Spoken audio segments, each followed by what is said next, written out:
The stellar academy hung like a gleaming jewel against the backdrop of the Centauri nebula, its crystalline spires reflecting the light of 3 distant suns. For centuries, it had served as the galaxy's premier institution for advanced xenoscience studies, its halls filled with the brightest minds from 1,000 worlds. Yet today, the Academy's pristine atmosphere was disturbed by what many of its traditional instructors considered an unprecedented disruption, the arrival of the first human students.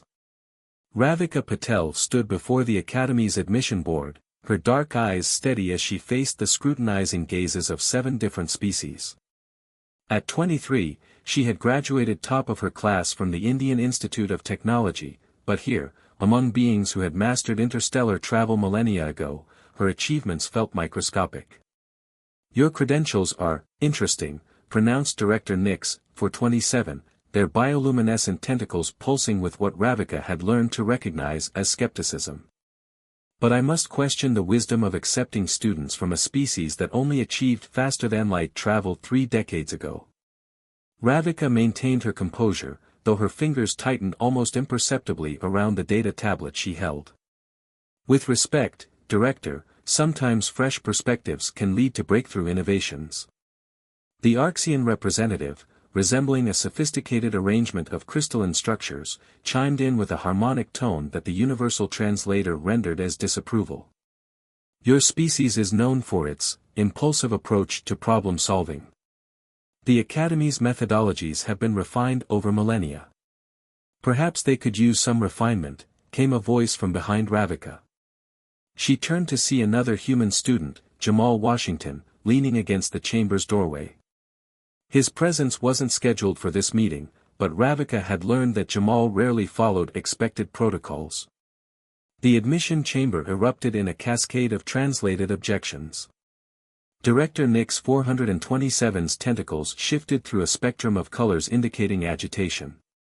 "This is precisely the kind of disruption we wish to avoid. Our methods are based on careful analysis and proven results." Jamal stepped forward, his movement casual but purposeful. Like the Helios 9 incident. When following standard procedures nearly led to a colony's destruction because no one dared try an alternative solution. A heavy silence fell over the chamber. The Helios 9 incident was rarely discussed in polite company, particularly because it was a human mining crew's unorthodox solution that had saved thousands of lives. Professor Xylix, a meridian whose silicon-based body sparkled under the chamber's lights, spoke for the first time. Perhaps there is merit in examining different approaches. After all, the purpose of the Academy is to advance knowledge, not merely preserve it." Radhika seized the moment. "We're not asking you to abandon your methods, Director. We're suggesting that by incorporating different perspectives, the Academy could become even stronger. Humans might be young compared to other species, but we've survived challenges that would have destroyed many civilizations."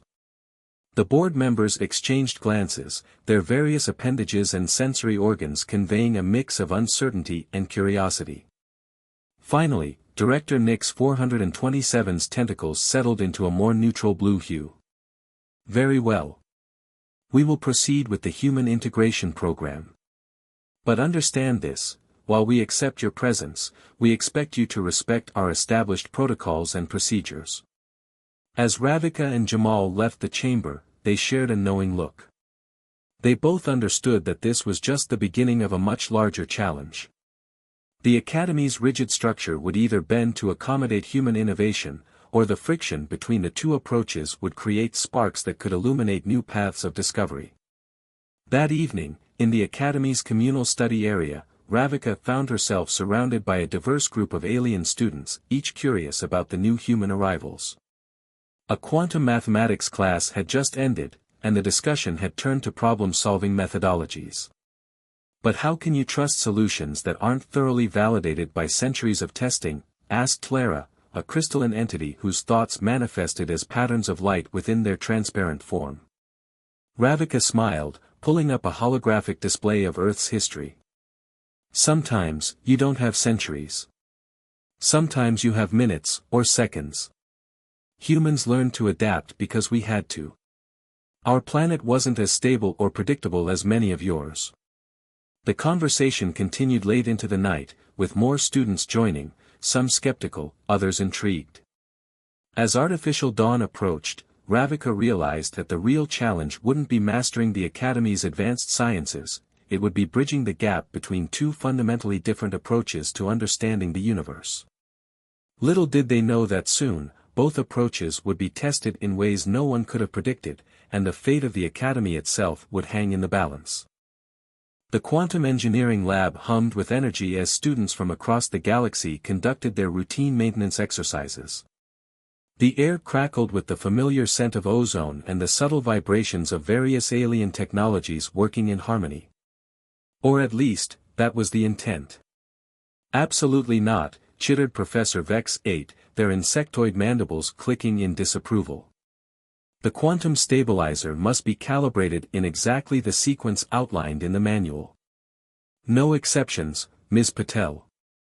Ravika stood her ground, the quantum stabilizer hovering between her hands. But Professor, if we reroute the power through the secondary matrix first, we could improve efficiency by at least 30%.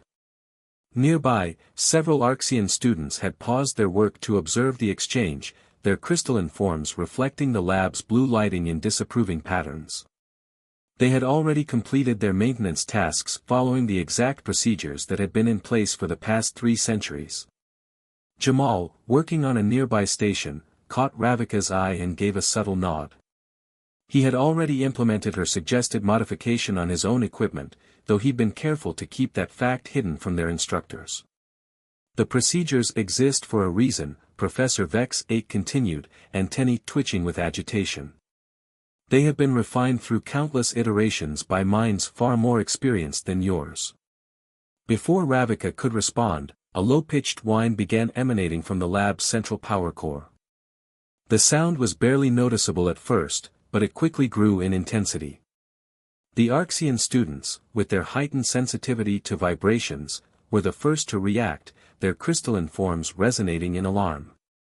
Something's wrong with the core's containment field, Ravika announced, her hands already flying over the nearest control panel. The holographic display showed rapidly destabilizing energy patterns. Professor Vex 8 immediately activated their communication device. All students, begin emergency shutdown procedure Gamma 7. Remember, follow each step precisely. We don't have time for that. Jamal interrupted, already moving toward the core.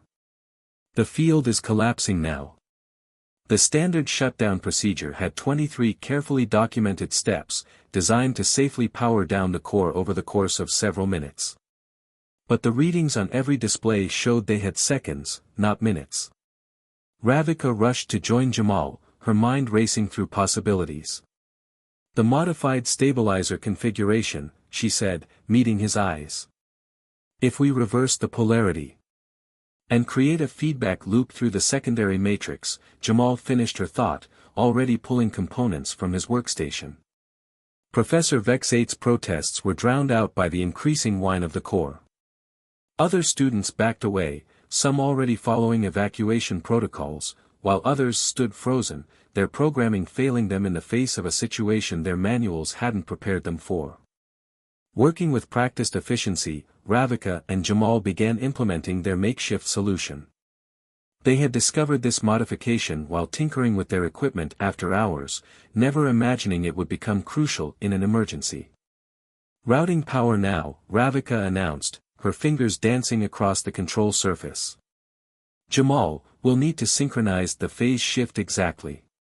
The core's whine had reached a painful pitch, and warning lights flashed across every surface of the lab. Several pieces of equipment had already begun to overload, sending sparks and smoke into the air. This is completely unauthorized. Professor Vex 8 shouted, their translator barely able to keep up with their agitated clicking. You'll destroy the entire.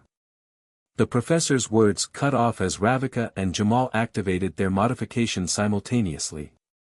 For a moment, the whine intensified, and several Arxian students began to crack under the resonance. Then, suddenly, the sound dropped to a low hum before fading entirely. The lab fell into stunned silence. On the monitoring displays, the core's energy levels steadily returned to normal parameters, stabilized by the very modification that Professor Vex-8 had condemned minutes earlier. How? The professor's antennae drooped in confusion. The standard procedures clearly state. Sometimes you have to trust your instincts, Ravika said quietly, running a diagnostic on the now stable core. The procedures are valuable, but they can't account for every possibility. Jamal nodded, already documenting their solution. Humans learn that lesson the hard way. On Earth, following the rules perfectly means nothing if you don't survive long enough to complete them. The lab remained silent as alien students processed what they had witnessed. Some looked thoughtful, others disturbed by the challenge to their foundational beliefs about proper methodology. Professor Vex-8 moved closer to inspect the core's readings, their compound eyes reflecting the now steady lights of the monitoring system. This modification. It's not in any of our databases. No, Ravika agreed. Sometimes the best solutions haven't been written yet. As the excitement died down and students began returning to their work, Ravika noticed something had changed. The Arxian students, normally so distant, were studying her and Jamal with new interest. Even Professor Vex-8 seemed to be re-evaluating their earlier dismissal of human intuition. But not everyone was convinced. From the corner of the lab, a group of senior alien students watched with growing concern. To them, this incident wasn't a triumph of quick thinking, it was proof that humans were dangerous, unpredictable elements in their carefully ordered world. The tension between innovation and tradition, between instinct and procedure, was building. And somewhere in the vast expanse of the academy, greater challenges were brewing, ones that would test both approaches to their absolute limits. The academy's central observatory buzzed with unusual activity. Students from every species gathered around the massive holographic display, watching as a strange anomaly approached their sector of space. What had started as a routine astronomical observation had quickly evolved into something far more concerning. The gravitational readings are unlike anything in our records, announced Dr. Lyrics, the observatory's head researcher, their bioluminescent form pulsing with shades of concern. It appears to be some form of spatial distortion. Ravika studied the readings from her console, frowning at the numbers scrolling across her screen. Beside her, Jamal had already begun running simulations, his fingers flying across the holographic interface. These patterns. Ravika muttered, they're similar to something we encountered during Earth's first attempts at dimensional folding. The senior Meridian student, NX-1000, emanated waves of skepticism. Impossible. Your species barely understands basic fold physics. This phenomenon clearly follows the axiomatic principles of. A violent tremor cut through the observatory, sending equipment crashing to the floor. The holographic display flickered, then stabilized to show the anomaly had grown exponentially. It's not following any principles, Jamal said, steadying himself against his console. That's the problem. It's breaking them. Dr. Lyrics's form fluctuated in distress. Begin emergency containment procedures. All students, access Protocol Manual Section 7 Beta N. Another tremor, stronger than the first, rocked the station. Warning klaxons began blaring throughout the academy. The anomaly is creating a cascade effect, Ravika announced, her eyes fixed on the readings. It's destabilizing the local spacetime fabric. At this rate, the entire station will be torn apart in less than 30 minutes. The alien students immediately began accessing their emergency protocols, their movements precise but painfully slow. Each step had to be verified, each action documented and cross-referenced. We don't have time for protocols. Jamal shouted, already pulling up the station's structural schematics. Ravika, remember that paper on dimensional anchoring we studied last semester? The one that was rejected for being theoretically unsound. Ravika's eyes lit up with understanding. You think we could adapt it? It's either that or watch the station tear itself apart while everyone follows their checklists.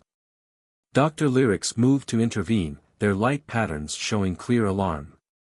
Unauthorized experimentation during a crisis is strictly forbidden by. With all due respect, Dr. Ravika interrupted, we're beyond protocols now. This anomaly isn't in any of your manuals. We need to try something new. The observatory had divided into two groups, the alien students methodically working through their emergency procedures, and a small cluster of humans gathering around Ravika and Jamal's workstation. We'll need to modify the station's shield generators, Jamal explained, highlighting sections of the schematic. If we can create a resonance pattern that matches the anomaly's frequency, we could establish a stable dimensional anchor point, Ravika finished. But we'll need access to the main engineering controls. Dr. Lyrics's form pulsed with indecision. The station shuddered again, and several more warning lights flickered to life on the main display. The probability of success using untested methods, NX 1000 began, but was cut off by another violent tremor that sent several students stumbling. The probability of survival following standard procedures is 0, Ravika countered. We've run the numbers.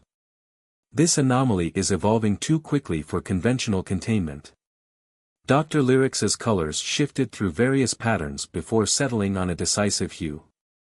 Access granted to main engineering. But understand that if this fails, we wouldn't have time to face the consequences anyway, Jamal said grimly, already moving toward the engineering interface. The next 20 minutes passed in a blur of activity. While the alien students continued their methodical approach to crisis management, the human team worked with controlled chaos, adapting their theoretical work into a practical solution. Dimensional anchors at 40%. Ravika called out, her hands dancing across multiple control surfaces. Jamal, we need more power to the peripheral nodes. Rerouting from life support, he responded. We won't need it if this doesn't work anyway. The anomaly had grown to encompass a quarter of the observatory's view, its swirling patterns defying the laws of physics. Equipment sparked and failed as the spatial distortions intensified.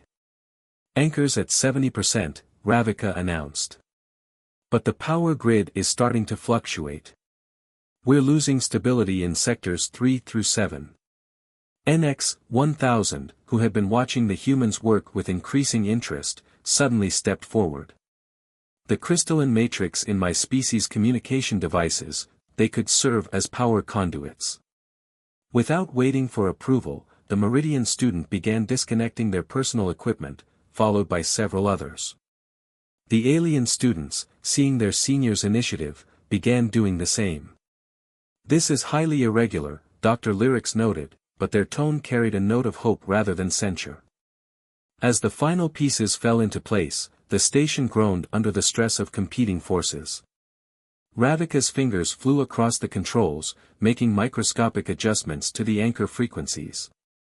Now or never, Jamal said, his hand hovering over the activation switch. Ready? Ravika nodded, her eyes fixed on the swirling chaos visible through the observatory windows. Ready. They activated the dimensional anchors simultaneously. For a moment, nothing seemed to happen. Then, gradually, the violent tremors began to subside. The anomaly, caught in the web of carefully tuned energy fields, started to collapse in on itself. It's working, Ravika breathed, hardly daring to believe it. The dimensional fabric is stabilizing. The observatory fell silent as everyone watched the anomaly shrink and finally disappear, leaving behind only regular, stable space. For several long moments, no one spoke. Finally, Dr. Lyrics broke the silence, their form glowing with a complex mixture of emotions. It would seem that sometimes the unconventional approach has merit. NX 1000's crystalline form sparkled with what might have been approval. Perhaps there is something to be learned from human methodology after all. As the crisis subsided and the cleanup began, Ravika noticed something had changed in the way the alien students looked at their human counterparts. It wasn't quite respect, not yet, but it was definitely interest. The line between chaos and order, between innovation and tradition, had begun to blur. And in that blurring, something new was taking shape. The aftermath of the dimensional anomaly left the Academy in a state of unprecedented change. The once pristine halls now bore the scars of their brush with destruction, but more significant were the changes in the minds and attitudes of its inhabitants. In the main engineering lab, Ravika and Jamal found themselves surrounded by an unlikely mix of species.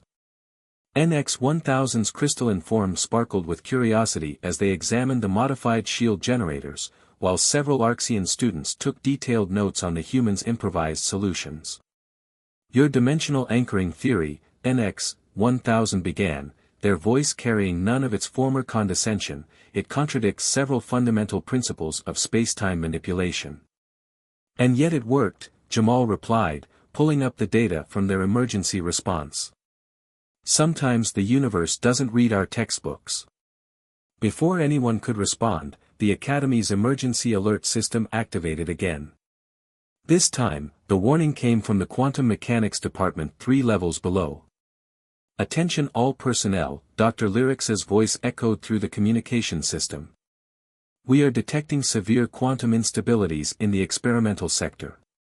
All students and staff are to evacuate immediately." Ravika's eyes met Jamal's. The anomaly must have affected more than just local spacetime. The quantum core, NX-1000 realized, their crystalline surface flickering with alarm. "If it's destabilizing." They didn't need to finish the thought. Everyone in the room understood that a quantum core breach would make the dimensional anomaly look like a minor inconvenience. "We need to get down there," Ravika said, already moving toward the exit. To her surprise, NX-1000 and several other alien students followed without hesitation.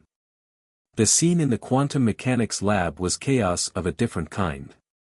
The quantum core, usually a stable sphere of swirling energy, had become a writhing mass of conflicting possibilities. Reality itself seemed to blur around its edges. "The containment fields are failing," announced Professor Vex 8, their insectoid form moving rapidly between control stations. "We've initiated emergency shutdown procedures, but the core isn't responding to standard protocols." "Of course it isn't," Jamal muttered, studying the readings. "The dimensional distortion must have affected its basic quantum state. It's not just unstable, it's existing in multiple states simultaneously."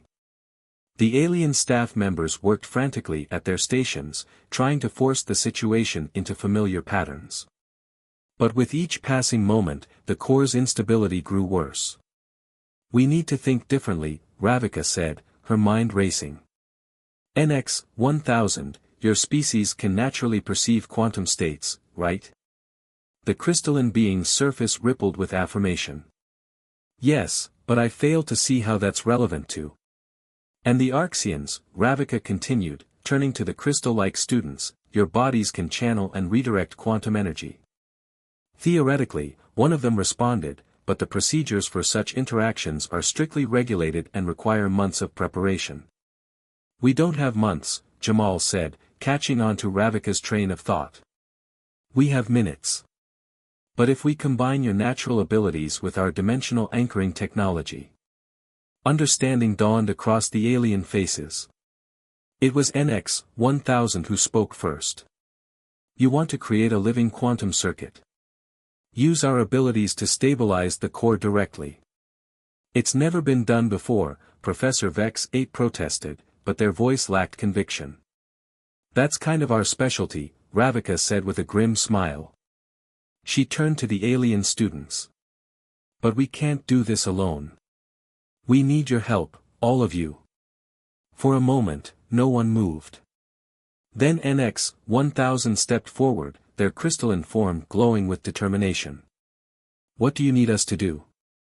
The next few minutes were a blur of activity as humans and aliens worked together in ways never before attempted. The Arxians positioned themselves in a precise geometric pattern around the quantum core, while NX-1000 and their fellow Meridians prepared to channel and direct the unstable energy. "Remember," Jamal called out as he made final adjustments to the dimensional anchor equipment, "don't try to force the quantum states into alignment. Work with them, guide them.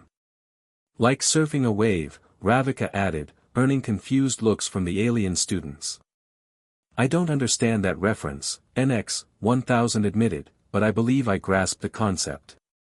As the core's instability reached critical levels, Ravika initiated the modified dimensional anchors. The air filled with a high-pitched whine as quantum energy began flowing through the living circuit created by the alien students. The Arxians' crystalline bodies glowed with impossible colors as they channeled the energy, while the Meridian's natural quantum perception guided the chaotic forces into more stable patterns. Humans monitored and adjusted the equipment, making split-second decisions based on instinct as much as science. For several tense minutes, the outcome hung in balance. The core fluctuated wildly, reality bending and warping around it. But gradually, almost imperceptibly at first, the chaos began to subside. It's working, Professor Vex 8 announced, their mandibles clicking in astonishment. The quantum signatures are stabilizing. When it was finally over, the core had returned to its usual stable state, though it pulsed with a slightly different rhythm than before. The alien students, exhausted but triumphant, looked at their human counterparts with new understanding. That, NX-1000 said, their form still glowing faintly, was not in any protocol manual. No, Ravika agreed, checking the final readings. But maybe it should be. Professor Vex 8 approached the group, their antennae twitching thoughtfully. Perhaps there is room in our procedures for some flexibility. As the teams began the process of documenting what they'd done, Ravika noticed something remarkable. The rigid divide between species had dissolved, replaced by small groups of humans and aliens engaged in animated discussion, sharing ideas and perspectives without concern for traditional hierarchies. They had done more than save the Academy, they had begun to forge a new way forward, one that combined the best of both worlds. And somewhere in the vast expanse of space, new challenges awaited this unprecedented alliance. 1 month after the quantum core incident, the Academy's Grand Assembly Hall hosted an unprecedented gathering. Students and faculty of all species filled the tiered seating, their attention focused on the presentation platform where Ravika and NX-1000 stood side by side. The events of the past month have challenged our fundamental assumptions about crisis response, NX-1000's crystalline form pulsed with measured tones. Our traditional protocols, while valuable, proved insufficient when faced with unprecedented situations. Ravika stepped forward, bringing up a holographic display of their combined quantum stabilization technique. But it wasn't human improvisation alone that saved us. It was the synthesis of multiple approaches, the marriage of alien precision with human adaptability. The audience stirred with mixed reactions. Many of the younger alien students nodded in agreement, while some of the more traditional faculty members shifted uncomfortably in their seats. Director Nix 427's tentacles swirled with thoughtful colors. What we propose, Jamal continued from his position among the human students, is not the abandonment of protocols, but their evolution. A new framework that preserves the wisdom of experience while remaining flexible enough to address the unknown. Professor Vex 8, who had once been one of the strongest opponents of human methodology, raised their appendage. And how do you suggest we implement such a radical change without compromising our standards? By doing what we did during the crisis, Ravika answered. By recognizing that different species bring different strengths to the table. The Arxians' natural ability to channel energy, the Meridian's quantum perception, human adaptability, these aren't weaknesses to be overcome, they're assets to be integrated. The holographic display shifted to show a new training program, one that combined traditional protocol training with simulation exercises designed to foster creative problem-solving. Groups would be deliberately mixed, forcing students to learn from each other's perspectives. We're not suggesting chaos, NX-1000 added, their surface sparkling with conviction. We're suggesting controlled adaptation. The ability to recognize when protocols are sufficient and when innovation is necessary. Director Nix 427 rose from their seat, their tentacles now glowing with a deep, contemplative blue. You realize what you're proposing goes against centuries of established teaching methods. With respect, Director, Ravika responded, the universe doesn't care about our teaching methods. It will continue to present us with challenges that defy our expectations. The question is, will we be ready to face them? A murmur of discussion rippled through the assembly hall. Then, from the back, an Arxian student stood up. During the quantum core crisis, I witnessed firsthand the effectiveness of this combined approach. Our rigid adherence to procedure would have doomed us. Instead, we succeeded by learning to trust each other's strengths. More students began to speak up, sharing their experiences from the recent crises. Even some of the older faculty members began to nod thoughtfully as they listened to the testimonials. Finally, Director Nix, for 27, raised all 4 appendages for silence. It seems, they began, their tentacles shifting through a rainbow of colors, that the Academy itself must learn to adapt. Professor Vex 8, you will work with Ms. Patel and NX 1000 to develop this new integrated curriculum. The announcement was met with a mixture of applause and excited chatter. As the assembly dispersed, Ravika found herself surrounded by a diverse group of students, all eager to discuss the possibilities this new approach offered. You know, Jamal said later, as they watched the 3 suns set from the observatory deck, when we first arrived here, I thought we'd have to prove humans were just as good as everyone else. Instead, Ravika finished, we proved that we're all better when we work together. Beside them, NX 1000's crystalline form reflected the sunset in dazzling patterns. Perhaps that is the greatest lesson the Academy could teach, that true wisdom lies not in adhering to one path, but in learning to forge new ones together. As the stars began to appear in the darkening sky, the Academy hummed with a new energy. In labs and classrooms throughout the station, humans and aliens worked side by side, learning from each other, challenging assumptions, and preparing for whatever the universe might throw at them next. The rigid boundaries between species had not disappeared entirely, change rarely happens overnight. But they had begun to blur, replaced by something more valuable, mutual respect and understanding. And in that understanding lay the seeds of innovations yet to come. The Academy would never be the same. But then again, that was precisely the point.